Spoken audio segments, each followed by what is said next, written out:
Thank you, Mr. Toastmaster. Kat, congratulations, you're moving right along in the program. 2 weeks ago she gave her icebreaker, did a fabulous job, and she did another very nice job here today with her speech number 2. Now, speech number 2, the speaker is to present a talk that is organized in a manner that leads the audience to a clearly defined goal.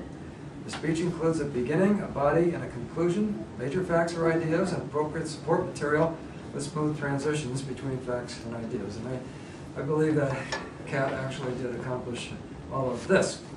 First of all, when she first approached the lectern, she got rid of the lectern.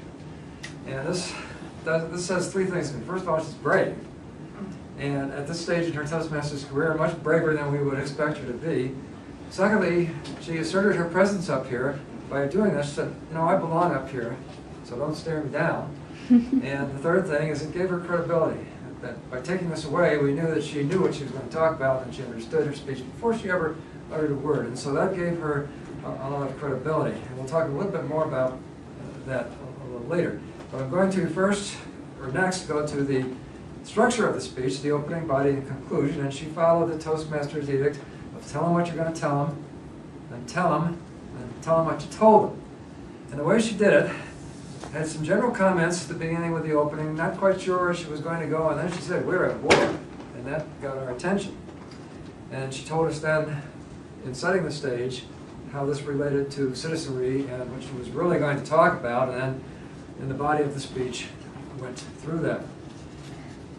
Conclusion, I think, was probably your weakest area, Kat. You sent me a note earlier saying that you changed your topic and you really didn't have as much time to put the speech together as perhaps you would have liked.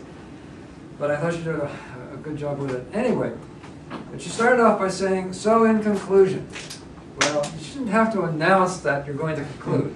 It should stand by itself. And the next statement actually did stand by itself. And toward the end, you concluded very effectively, I thought, with a question when you said, what are you willing to sacrifice? And then you said, what one person's thoughts on being a citizen.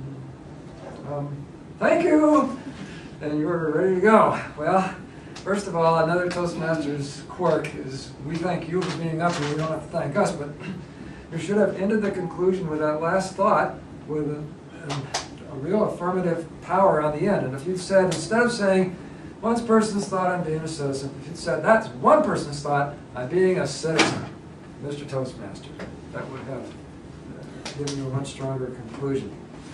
Even though you didn't use the lectern, I did feel that because you had extensive notes and you were tied to your notes a lot, there was a little bit of a distraction, which might not have been there if you had notes on the lectern and used the lectern in this particular instance. Although you moved the pages across very easily and without being very disruptive, it was still clear that you were tied to those notes. So if you have to be tied to notes, I'd recommend using the lectern instead.